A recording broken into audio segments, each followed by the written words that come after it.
Hi, EOJ Bell here. What happened to Twitter? Former U.S. President Trump, famous for blocking people on Twitter, was found in court to be in violation of the Constitution. It is a violation of the Constitution for a public to exclude the opinions and impressions of the public in public place. In other words, the court ruled that your reply comments are also freedom of expression, and it is illegal to exclude them. The point here is that Twitter was recognized as a public place. But after this, Trump's Twitter account was deleted by Twitter. Twitter private company deleted the account of a public figure after it was declared public forum by court of law. Then, with the acquisition of Twitter Incorporated by Elon Musk on November 19, 2022, Donald Trump's Twitter account was deleted from the public domain. This series of events raises the issue of private social media giant controlling the very foundation of democracy, freedom of speech, without the consent of Congress. Do you like Disney animation? Many people like Disney cartoons. But some people don't like them. This is normal. In Disney's case, they do a lot of advertising and commercials to get people to watch their movies. And what if you paid money and watched all of Disney's movies with high expectations, and then you found out that you hated it? Where do you put this bewildering feeling? Sure, you can complain. It's okay to complain. You can contact Disney and complain, or if there is a comment section for the film, you can speak ill of it there. It's your natural right, but is this anti-related? There is a genre of film called mockumentary. This is a so-called fictionalized film that uses a handheld camera or smartphone footage to make a fictional story look like a documentary. This is a method that is designed to be criticized from the beginning. There are a certain number of people who take such films seriously, and if they cannot criticize the film, it becomes a social problem. Do you understand? Sometimes it's better to criticize rags to shreds. But from the point of view of those who took these films seriously and believed in them, the critics become the antis, don't they? And so it is with modern social media, isn't it? There are people who believe in the sender even when he or she is clearly wrong or lying, even when there is no evidence or proof, and even when he or she is not an expert. Then you have a situation where people who are misled believe them, don't you? Okay, folks. There is no such thing as anti-entertainment. To be precise, freedom of expression includes freedom of opinion. This is a set right and is compensated by the state. In line with this, there are no anti-trolls in the entertainment industry, such as TV stations, movie studios, publishers, etc. In some cases, we have to restrict vandalism for operational reasons, but in such cases, an announcement and explanation is required. But I have had problems with this being an infringement of my rights. That's right. Even deleting vandalism is controversial. This freedom of opinion is a right that exists in many democratic countries. This is because even images that are pre-stated to be fictional have an influence on those who watch them, and are made in such a way that they continue to watch them, so opinions, impressions, or comments that help them vent emotionally are also important. The operator is considered responsible for the divergence. That means that a certain amount of abusive language by viewers must be tolerated. Individuals who distribute entertainment on YouTube are also required to respect the listener's right to freedom of opinion, but not necessarily in the same way. However, there is no such thing as anti-entertainment. For example, even Ghibli's works have people who dislike them. It's natural, isn't it? Not everyone likes it, right? It is strange to call them anti, isn't it? So what about fiction story videos on YouTube? It's only natural that some people don't like them more, isn't it? It was the distributor who actively encouraged everyone in the beginning, wasn't it? In response, the viewers are free to express their opinions and impressions. Some people often say that they don't need to watch it, but on the other hand, there are plenty of ways for the distributor to show it only to those close to him, right? But they didn't do that, did they? You're trying to get people to recommend and spread the video, and you're trying to catch people with the title of the video, aren't you? That's how you're trying to become famous on YouTube and make money, right? Or you're already famous and making money, right?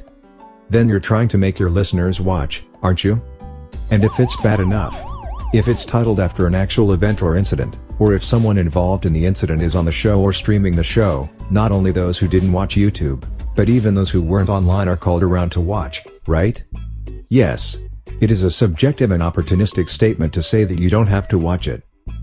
But many of us who use social networking sites are quick to antagonize and label others as anti when they disagree with us, thereby dividing and polarizing the situation, aren't we?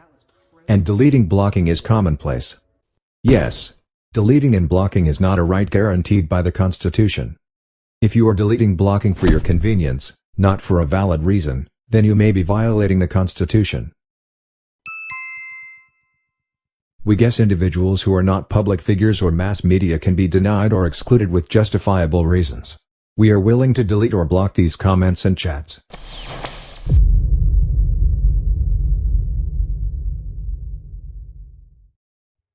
SNS が始まり、コンテンツ競争という公平ではない削除ブロックという発信者だけに有利な仕組みができていきました。ですがこの削除ブロックに法的な権利はなく、単なる任意ですので、多くの場合で客観的な視点の正当な理由を考えることなく削除ブロックされています。つまり発信者の主観による都合で削除ブロックされているということです。そうなんです。逆に言えば発信者側が相手の発言をする機会を奪っていますので、言論の自由、表現の自由を侵害している可能性が高いです。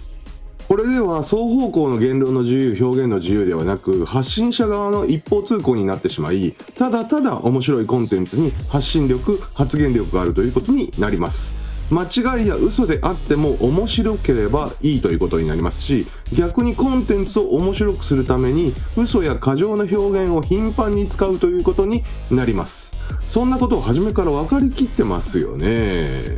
ですが現在のような皆が発言する SNS は法の機能が効きづらい無法状態であり、そのようなことも放置されている状態です。言い換えれば一般人である発信者側が言論の自由や表現の自由が無理であることを個人個人が証明しているという状況だと思われます。言論の自由や表現の自由にはルールが必要で規制しないとダメだと多くの皆さんが証明してしまっている状況だということです。皆さんはどうなんですか？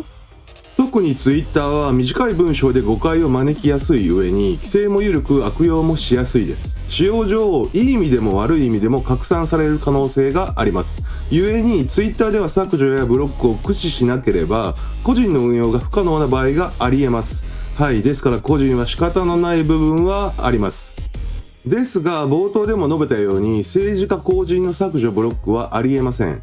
表現の自由の侵害ばかりか国民の知る権利も侵すと考えられます。そう、国民は削除ブロックは当たり前ですが政治家がやると憲法違反になるという話です。それなのに日本の政治家のほとんどが削除ブロックをします。